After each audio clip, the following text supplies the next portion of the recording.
our Lord and Savior, Jesus Christ. Let's pray. Father, may the words of my mouth and the meditation of our hearts be acceptable in your sight, O Lord, our strength and our Redeemer. Amen. I greet you in the name of our risen Lord and Savior. Good morning. Good morning. I'm Pastor Dan Schmelzer. My wife Patty and I are the founding directors of Capstone Ministries. The objective of Capstone Ministries from its inception in 2005 has been to reconcile the street children of Western Kenya with God and family. Over these 17 years, in fact even more than that, the Lord has blessed us and has blessed the work of our hands, and especially the work of the hands of our indigenous staff in Kenya. He's enabled us by His grace and power to reconcile today 774 now former street children. To God be the glory. Capstone Ministries is a recognized service organization of the Lutheran Church, Missouri Synod, and it's on that basis that I stand before you this morning. Saying farewell. Some people have a real problem with it. They would rather do anything or say anything rather than say goodbye. I don't know why that is. Perhaps it's because there's just a little bit of superstition in the heart of such an individual who believes that if you say goodbye, that may be goodbye forever. Other people love saying farewell, whether it's a family reunion or a class reunion or just the grandchildren coming over to visit. How many of us don't love hugging the necks of the grandkids? Finally, as they say goodbye at the end of the day. They say that the best thing about the visit of grandchildren is that they come to visit. And the second best thing is that they go back home again. If you've watched a movie or read a book or gone to a play, you may have noticed that the end of books and plays and movies very often will portray a farewell. And I think the reason for that is that it draws on the emotion of the one watching or reading. There's something poignant about a farewell. In Paul's letter to the Ephesians, we could say that that book is a farewell book, because in Paul's mind, he is writing this while he is a prisoner in Rome. And he doesn't know whether or not he's going to be freed or sentenced to death by the Emperor Nero. In fact, Paul, as far as we know, wrote 4 books while he was a prisoner in Rome: Ephesians, Philippians, Colossians, and Philemon. And in each of those, there is a different element than is present in some of his more, let's say, doctrinally focused letters like 1st and 2nd Corinthians or Romans. There's an element of encouragement and even joy and anticipation in Paul's heart, thinking that these may be the last words that he writes. Notice that difference in our text for this morning. From Ephesians chapter 3, verses 7 through 12. Let me read those words once again this morning. I'm reading in the NIV. I think the words that we read this morning are in the ESV. I'm just a little bit old school, so I still love the 1984 edition of the NIV. Isn't that sad? The NIV is actually old school? Dad's generation, it was the King James Version. Time marches on. From Ephesians chapter 3, verses 7 through 12, Paul writes, I became a servant of this gospel by the gift of God's grace given me through the working of his power. Although I am less than the least of all God's people, this grace was given to preach to the Gentiles the unsearchable riches of Christ, and to make plain to everyone the administration of this mystery, which for ages past was kept hidden in God, who created all things.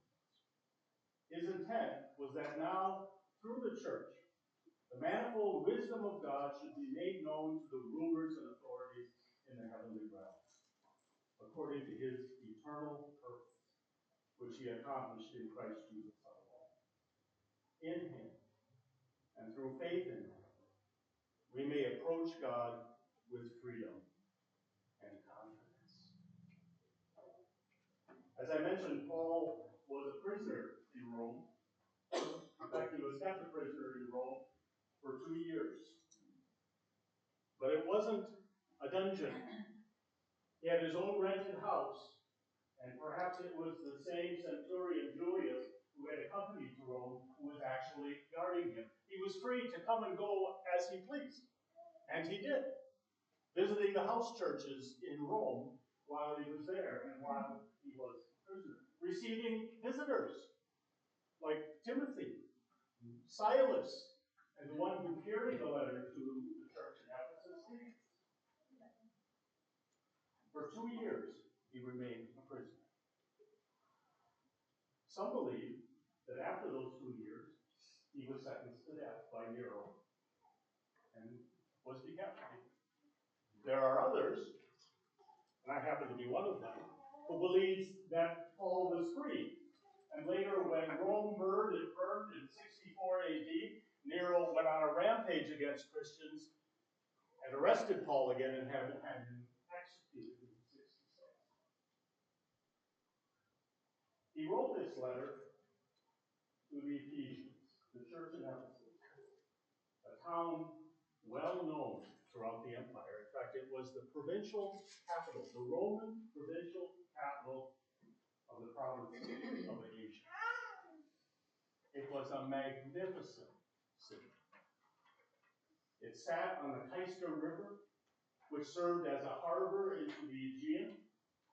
But it was probably most well known for one of the 7 wonders of the ancient world, the Temple of Artemis, that stood on a hill and overlooked the city. And it did not just dominate the landscape, it dominated the hearts and souls of the people. But yet, within 50 years of when Paul arrived in Ephesus, just 6 years earlier, the Temple of Artemis lay empty. No priests served.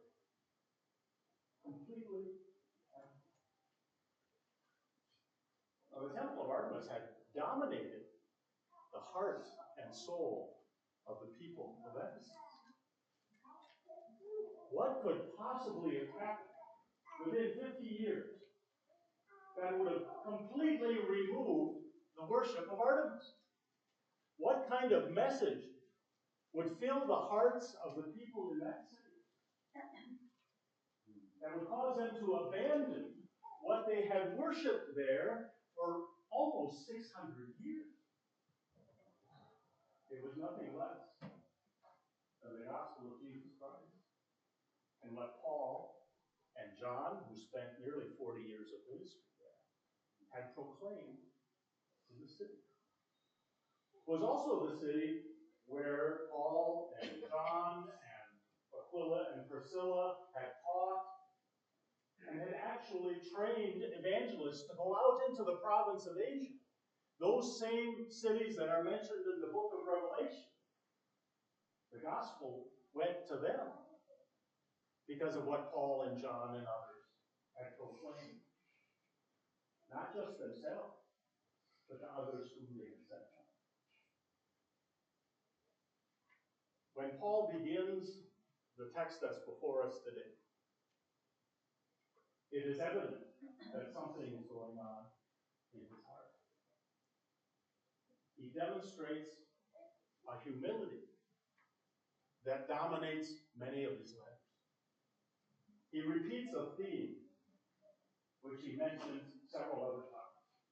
How he is the least of God's people. Other times he refers to himself as the worst of sinners. Notice in verses 7 and 8 what he says. I became a servant of this gospel by the gift of God's grace given me through the working of his power. Although I am less than the least of all God's people, this grace was given to preach to the Gentiles the unsearchable riches of Christ.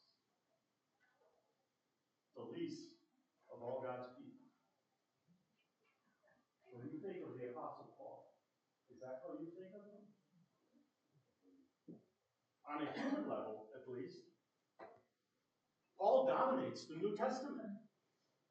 It is because of him and his determination to take the gospel that Jesus Christ had given to him on the road to Damascus throughout the world. How in the world can he refer to himself? Is this false modesty?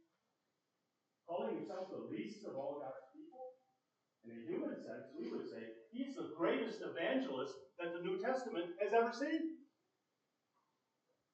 But there's a reason for it.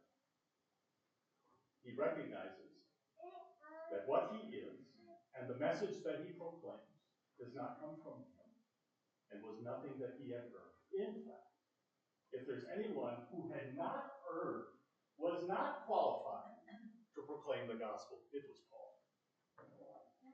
Because he was the one who stood and gave approval to the stoning of Stephen. It was Paul who searched throughout Judea looking for these followers of the way, as they were called at that time.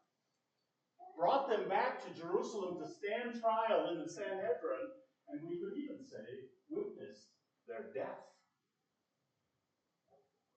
Paul knows what he once was. And that's why he continually mentions that he's the least of God's people. When we achieve things as a church, we would do well to remember this attitude of Paul. And he refers to his message that he proclaims to the people throughout the world as a mystery. That's an interesting word, isn't it, to describe the gospel? A mystery. Now, it's not a mystery in the sense that we think of it as a whodunit when we're watching a mystery on television. The mystery, the word mystery here means something that has been hidden. Something that was not immediately obvious to God's people or to the world.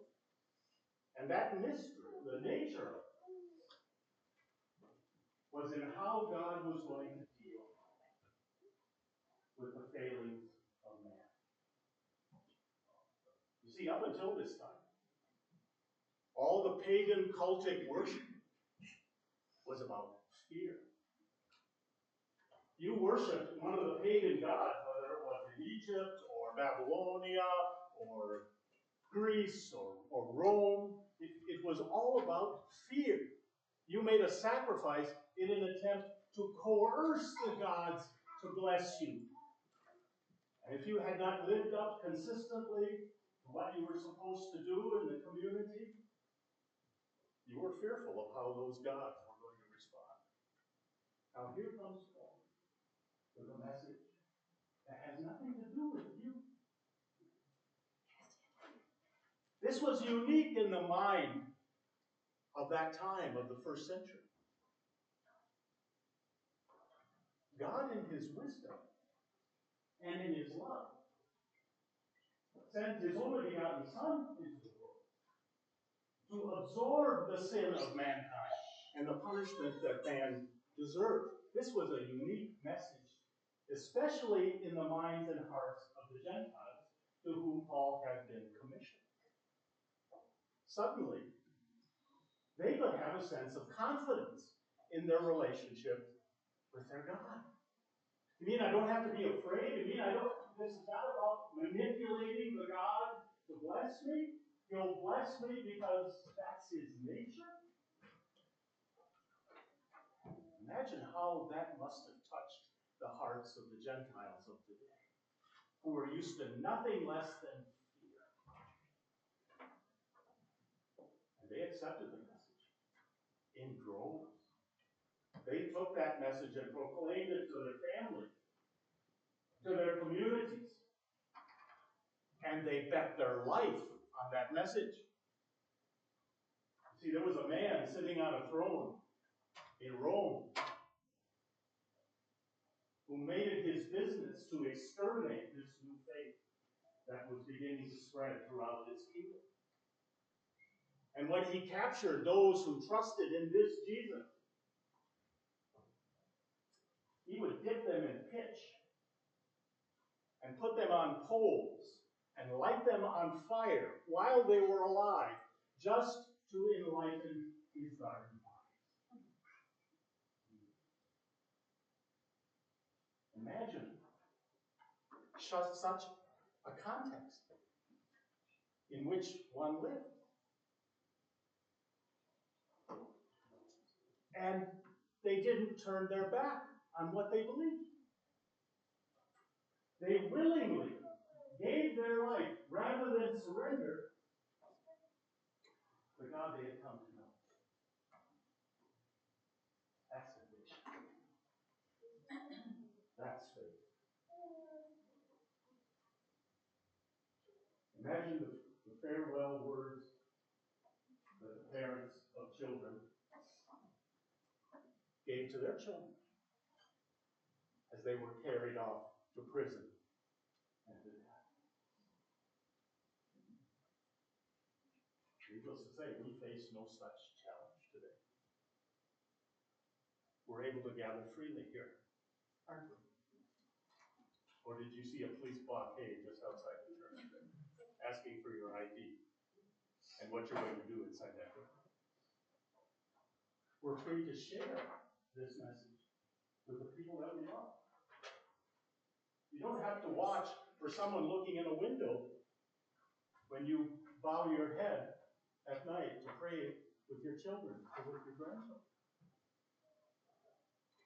What a blessing that is. But I would ask, do we do that? Do we share the message when it has become obvious to us that the Lord has opened a door and said to our mind, it is for you to speak now. Confess your faith. But maybe better, it's good to say after we've confessed our sins today, as we leave here today,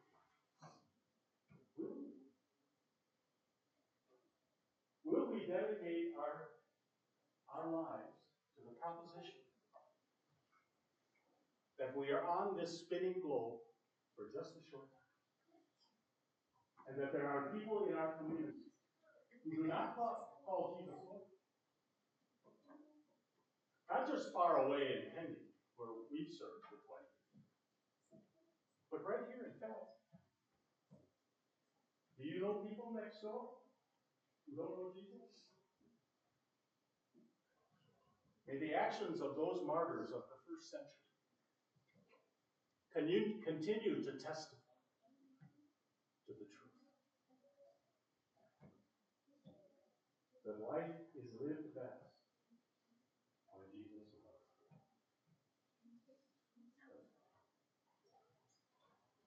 Gracious Father in heaven, we confess those times when we have not spoken up, when you've given us opportunity. Fill our hearts and our mouths with courage this morning, so that when you give us opportunity to speak, we do. In the name of your Son,